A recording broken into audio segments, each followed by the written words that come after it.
Hallo Yvonne, du bist Senior Lecturer am Institut für Geographie und Regionalforschung und auch am Institut für Soziologie der Universität Wien.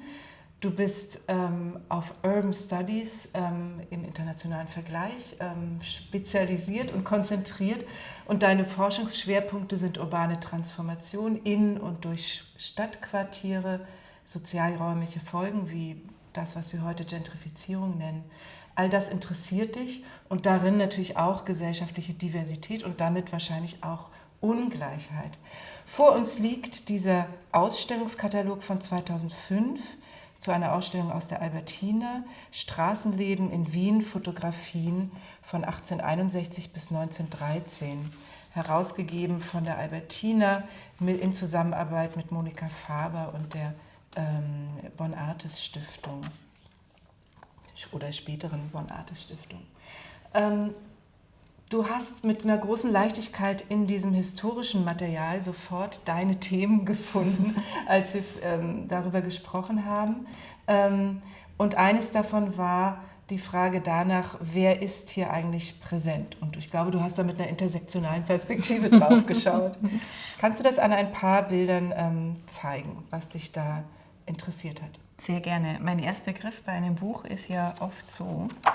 Und als ich das gemacht habe, dachte ich mir, viele Menschen, viele Architekturaufnahmen, viele öffentliche Räume. Aber Moment mal, bei Menschen ganz besondere Typen von Menschen. Also zunächst einmal bin ich hängen geblieben bei solchen, wir haben mal gesagt, Wimmelbilder, also wo ganz viel passiert, aber doch eine sehr dominierende, entweder Berufsgruppe zu sehen ist oder in dem Fall auch Geschlechterdominanzen vorherrschen. Und dann bin ich ein bisschen weitergegangen, habe gesehen, es gibt so Muster. Frauen werden oftmals gezeigt, wenn sie in einer arbeitenden Position sind oder wenn sie in einem Hinterhof vor dem Wohnhaus stehen oder dann in der höheren sozialen Klasse sozusagen als repräsentative Person von Welt auf dem Weg zum Theater. Und du hast auch eine Beobachtung zur Frage von Alter gemacht, ja, oder? Genau. Wir sehen, wenn man in die Gesichter blickt, oftmals, also das ist eine Interpretation, dass ich sehe, dass primär erwachsene Menschen gezeigt werden, wenig Kinder und eben wenig Frauen. Und wenn man in die Gesichter blickt, das ist eine der wenigen Ausnahmen, wo man sieht, oh, da ist eine junge Frau dargestellt.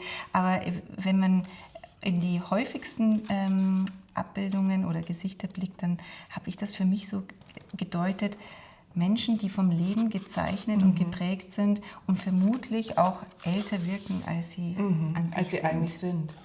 Das Alter ist zu der Zeit auch sehr zeitspezifisch, oder? Ja. Du hattest extra nachgeschaut und eine Grafik rausgesucht.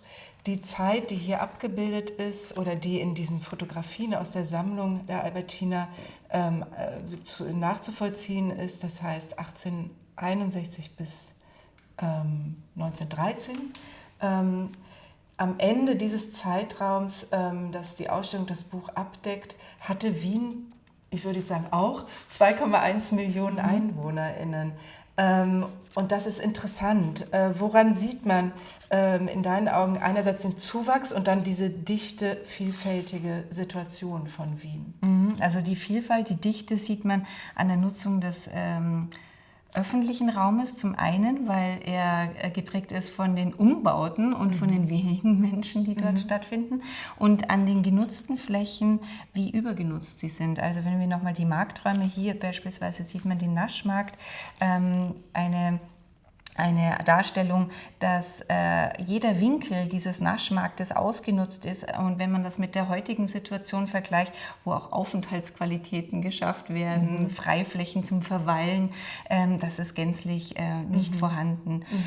Also an den Marktsituationen sieht man das im Sinne der Übernutzung und wir hatten auch so Begriffe sofort im Kopf wie monofunktionale Nutzung, also nur für diese eine Funktion und für nichts anderes. Das heißt nicht wie heute Naschmarkt einkaufen und als Touristin drüber flanieren und gleichzeitig auch mich hinsetzen können, abends essen oder Genau. immer zu welcher Uhrzeit auch immer zu essen. Das ist hier, wirkt hier zumindest auf den Aufnahmen eher monofunktional. Genau. Und gleichzeitig sieht man auch, dass dieser Wachstum abgefangen wird durch massive Infrastrukturinvestitionen, Abtragung des Linienwalls beispielsweise. Sag mal, hast du da, weißt du, wie wir zu einem der Fotos hinkommen? Ich habe die Nummerierung jetzt nicht am Schirm, aber hier ne? sieht man zum Beispiel, wie der Linienwall auch genutzt wurde als Aussichtsplattform, als Tribüne, wenn der Kaiser kam. Oder die Kaiser in dem Fall. Das ist zum Beispiel die Aneignung an sich des Linienwalls, und dann sehen wir ein bisschen später auf anderen Aufnahmen die Abtragung, aber auch die spielerische Aneignung des Linienwalls im Zuge der Stadterweiterung. Hier. Also hier die spielerische, ich vermute, das sind junge Menschen, also junge Männer, die in der Grube und oben spielen, und weiter vorne, meine ich, hier sieht man dann auch schon die baulichen Maßnahmen, nämlich Abtragung und bereit sein, die Fläche bereit machen für die Stadterweiterung. Und du hast recht, es gibt eine ganze Reihe dieser Baustellenfotos. Ich habe beim Durchblättern selbstverständlich auch welche gefunden. Das heißt, der öffentliche Raum ist in ganz unterschiedlichen zeitlichen Zuständen Absolut. auch da. Ne? Hier ist ja einer, wo die Vergangenheit abgetragen wird und ein Entwurf, ein Plan für die Zukunft, Raum geschaffen wird und daran gearbeitet wird. Und wir haben aber auch Bilder, glaube ich, wo es um diese repräsentativen architektonischen Zusammenhänge geht. Warte. Diese schönen Ansichten mit den Gebäuden, die kommen weiter hinten tatsächlich. Weiter hinten. Ups, oder? Du kennst Ich dich besser aus. meine so im letzten Drittel mit Stephansdom und hier beginnt es dann schon so ein bisschen die großen Bühnen, genau. Raum, ne? Und auch wer nutzt sie, also für wen sind sie scheinbar auch gebaut worden, wie bilden sich diese Menschen auch vor den Gebäuden ab, sie kommen in Begleitung, sie sind in Gesprächen noch vertieft vor der Vorstellung oder eilen noch zur Vorstellung hin, das finde ich ganz interessante Momentaufnahmen, aber die großen Abbildungen hier beispielsweise, wie auch Plätze inszeniert werden, der innere Burghof, die Hofburg, an sich viel belebter mit Menschen, die scheinbar in der Stadt leben, als heute. Heute ist das ja ein touristischer Ort, da geht man durch, um zu den touristischen Sehenswürdigkeiten zu kommen. Das fand ich sehr bezeichnend, auch wieder, wenn man sieht, wir sehen wenige Frauen, hier schon welche, wieder... Sogar einen Hund. Ja. Und Straßenbahn, ne? Genau. Ja. Das war auch bei den Baustellenfotos oder bei diesen Umbau-Szenerien auch interessant, oder? Die Gleichzeitigkeit so unterschiedlicher Mobilitätsformen. Ja. Hast du dazu noch ein Bild? Dir war da an einer Stelle, glaube ich, auch ein Stau oder sowas aufgefallen. Ja, genau, ein Stau mit Pferdefuhrwerken auf dem Weg zur Verteilung der Ware, die auf den Fuhrwerken ist. Also hier vielleicht das Beispiel, hier sieht man schon die verlegten Straßenbahnschienen, gleichzeitig die Pferdefuhrwerke, aber an sich ist die Nutzung des enorm großen öffentlichen Raums primär von FußgängerInnen. Ja, also das ist der Kärntner Ring, und der ist doch im Vergleich zu dem Raum, den er aufmacht, wenig bis untergenutzt. Ich habe mich sogar gefragt, zu welcher Tageszeit wurden diese Bilder aufgenommen, aber rein technisch musste das ja zu einer hellen Tageszeit gemacht worden sein. Also eigentlich ein lebendiger Straßenzug. Ich suche noch den Stau. Und genau, während du den suchst, vielleicht noch ein Gedanke oder ein Stichwort, das du gegeben hattest, das war das Wachstumsschmerzthema, unter dem diese Zeit vielleicht fällt und die sich der sich in den Bildern vielleicht genau dadurch auch darin auch niederschlägt, in so Ungleichzeitigkeiten, die aufeinandertreffen. Also das ist tatsächlich spürbar in vielen Bildern. Man sieht, also eben der enorme Bevölkerungswachstum oder das enorme Bevölkerungswachstum bis 1900, also dieses steile Ansteigen der Bevölkerung, die diese Stadt nutzt, gleichzeitig aber noch bauliche Begrenzungen, also Linienwall, die die Erweiterung in die Vororte schwierig machte, auch die Notwendigkeit, neue Flächen zu erschließen, aber auch jede einzelne Nutzung. Wenn wir hier in die Hinterhöfe beispielsweise gucken, wir sehen das, was wir eben heute noch in der Gründerzeit so schätzen, dass sie flexibel ist. Also sie bot, das ist noch frühe Gründerzeit oder noch gar nicht Gründerzeit, aber sie hat zum Teil landwirtschaftliche Nutzung ermöglicht, Tierhaltung. Man findet Hinterhöfe, wo Wäsche aufgehängt wird, wo Kinder spielen, wo enorm viele Funktionen auf kleinstem, engstem Raum stattfinden. Von wann ist dieses Foto? 1893. Ah, ja. Das ist ja schon auch wirklich interessant im Kontext von Wiener Stadtgeschichte, so sich diese Bilder und diese Zeit der großen Transformation anzuschauen, weil das ist praktisch die Zeit nach der Eingemeindung, wo es dann ja auch darum geht, in diese eingemeindeten Bereiche auch Infrastruktur zu verlegen. Ja, ne? Ja, genau. Ja. Sag, wir haben dieses andere Thema hier drin auch gefunden, wozu es heute eine Ausstellung und auch wieder einen Katalog gibt bei Bonn Artes, nämlich die Frage von Armut und Elend und diese ganz wichtige Arbeit, die 1905 mit einem Lichtbildvortrag, enorm erfolgreichen Lichtbildvortrag von Emil Kläger und Hermann Drave gestartet ist, der hieß Durch die Wiener Quartiere des Elends und Verbrechens. Und was als Lichtbildvortrag gestartet ist, und wir haben eben ein paar Fotos davon, glaube ich, auch hier drin, ist dann eine Ausstellung geworden und auf der Hygieneausstellung und ein Buch bis hin zu einer Verfilmung dann 1920. Sind wir schon weit über den Rahmen dieses Buches hinaus. Aber diese Frage von Straße als Spektakel, das findet sich hier drin, sei es in der Sozialreportage oder aber als Ort, wo man flaniert. Davon hatten wir eben ein paar Bilder gesehen. Und du hast ganz tolle Bilder von den wenigen Jugendlichen oder Kindern, Jugendliche darf man da ja noch gar nicht sagen, von den Kindern, die an Orten des Spektakels, nämlich im Prater zum Beispiel sind und bei tatsächlichen Spektakeln die Zaungäste sind. Die wollen wir uns nochmal anschauen.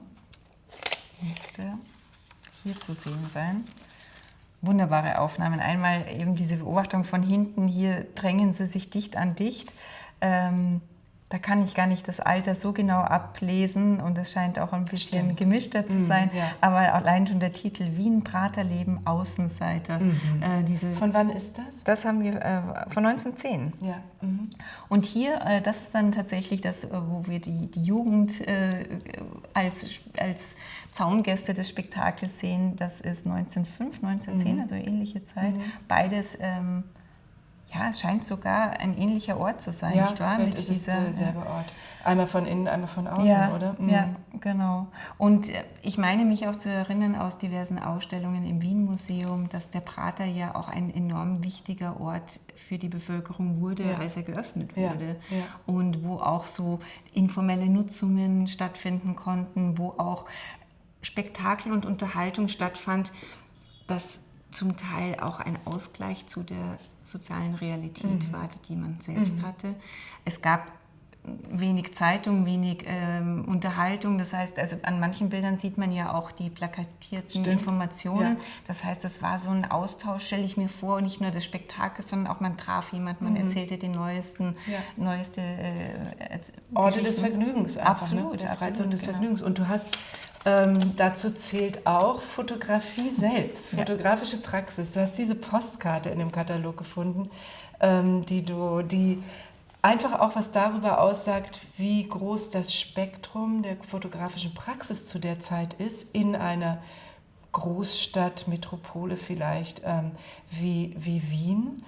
Vielleicht kannst du das mal vorlesen, was dort steht, unterstrichen ist und eigentlich über Fotografie ausgesagt wird. Ja, ich finde das enorm witzig. Also das ist scheinbar eine Postkarte, Gruß aus Wien, mit dem Untertitel Volksprater, Schnellfotograf. Ich habe in der Publikation gelernt, dass das eben so eine rapide Veränderung der Fotografie war in der Phase, in der Zeit, ob man mit der Hand fotografiert hat, schnell, langsam, belichtet und so weiter. Also das war eine enorme industrielle Entwicklung. Aber die Kommentare des Autors, meine ich, auf der Karte sind einfach witzig. Also hier unterstreicht eine Person den Untertitel, nämlich Volks, ergänzt das und Graf, also Volks und Graf. Und die Notiz dazu ist, sind schwer voneinander zu trennen. Doch sollte man in logischer Konsequenz ihn Schnellfotobürger benennen.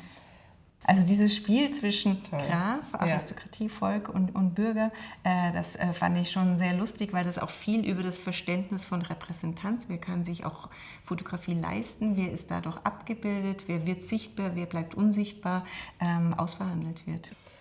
Okay. Ich finde, hier drin steckt all das, was du in dem Wachstumsschmerz, in dieser Vervielfältigung von Bewohnerinnen, sozialer Differenz angesprochen hast. Und das ist für mich wirklich ein tolles, zusammenfassendes Foto oder Postkarte über Vielfalt, Ungleichheit und Wien in diesem Zeitraum der technischen Entwicklung von Fotografie. Danke, Yvonne.